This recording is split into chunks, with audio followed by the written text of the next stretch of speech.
So over the last couple of days, I've noticed a concerted effort from the media and from social media as they desperately try to paint Paramount in the worst light possible after their bid to acquire Warner Brothers. And being the person that I am, I have to ask why.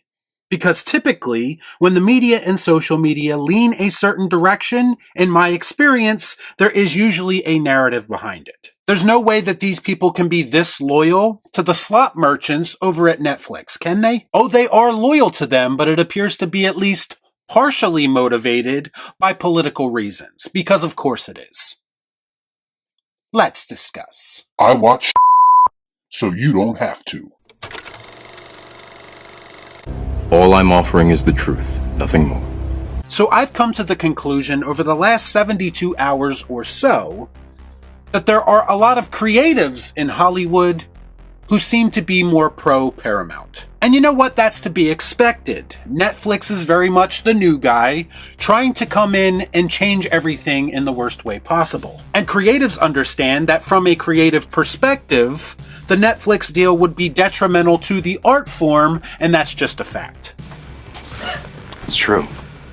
If you want to argue with the brightest minds in the industry over something that they are much more knowledgeable about, then you go right ahead. But to me, this once again highlights the fact that a lot of the pro-Netflix people seem to be pro-Netflix for very selfish reasons. Whether it be they enjoy the convenience of sitting on their couch just a little too much, or some fanboys think that Netflix is going to give them everything they ever hoped for, even though there's no proof that they're actually going to do so. In my opinion, none of these are good reasons to support a company like Netflix. To me, this is exactly the type of thinking that got us to a point where a creatively bankrupt entity like Netflix is even capable of buying Warner Brothers. Congratulations, you played yourself. And to be clear, because some people got it twisted after my last video, I am not placing all of the blame for the fall of entertainment at Netflix's feet. I am saying, however, that they are a huge part of it. Hollywood studios themselves have absolutely been responsible for alienating potential audiences with agenda-driven, poor-quality content. As I've said many times recently, however, I have noticed a shift within the last couple of years. To me, Hollywood films have gotten exponentially better from a quality perspective, especially over the last couple of years. But there are still some people out there who are a bit stubborn and are not willing to give anything a chance and just want to assume that everything is garbage. And you know what? You are entitled to feel that way.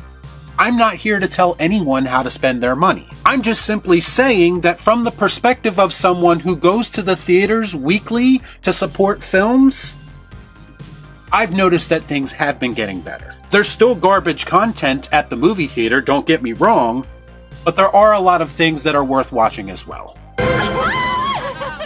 I'd buy that for $1. And I'm just all about a redemption story, a comeback arc that I felt like was starting to take shape prior to this potential Netflix deal. To me, the Netflix deal would be a massive step backwards as it pertains to our quest to get more quality entertainment. And I've demonstrated many times why I feel that way.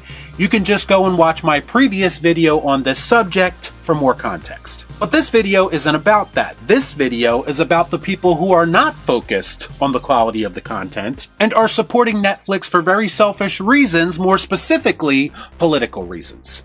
You're pathetically predictable. Now, I had to look into this a little bit because I was not as informed on the political side of all of this, because put quite frankly, I don't really care. And I think politics are an incredible waste of time, energy, and money, but I digress. But I kept seeing posts like this in response to Paramount's bid that made me want to look into things a little bit more. Because we all know that people just say now. They throw around labels with no real proof, and I wanted to try to figure it out for myself. And a lot of this talk seems to come from the fact that Donald Trump's son-in-law is a financial partner in Paramount's bid for WB Discovery, which according to some adds a layer of political entanglement to the media battle. And listen, I understand those concerns. I am a firm believer in the idea that politics and entertainment should be mostly kept apart. What I don't understand in a situation like this is the selective outrage. For instance, the Obamas have a very public multi-year creative partnership with Netflix through their production company Higher Ground Productions. My, how the tables have turned. Now, I understand that one of these scenarios has a connection to the current government, and the other has a connection to a previous regime. But shouldn't the concerns about political overreach and propaganda be the same in both scenarios? But no, only one side of this equation bothers you because that side is not telling you what you want to hear. And that's really what all of this comes down to. People are genuinely worried because they believe that CNN could go from being biased in one direction to being biased in the other. And I have to be that person in the middle who asks the question, what's the difference? You shouldn't be paying attention to the biased media anyway in either direction. So some of the support for Netflix appears to be at least partially due to the politically obsessed mentality that a lot of people seem to have. And to be fair, you could probably say the same thing about some of the people who support Paramount as well. Besides that, it's all in the reflexes. For me personally, I do not care about the political side of this conversation because in my opinion, politicians are going to do what politicians are going to do regardless of how this turns out. But some people don't feel that way. Some people are so fragile that they actually go as far as to hack the official Paramount Pictures X account and change their bio to, quote, proud arm of the fascist regime. As if companies that this person supports aren't politically influenced in some way as well, right? Give me a break. And this is pretty much why I hate politics, because it turns everyone into a hypocrite. No one can keep the same energy in any situation, they just want to be told what they want to hear. And unfortunately, this type of mentality has infiltrated entertainment discourse over the last several years as well. And it's precisely why we cannot have normal, rational conversations about something as inconsequential as movies anymore. Do you know how many times I've been called right-wing, left-wing, all based on my movie opinions? This is a problem.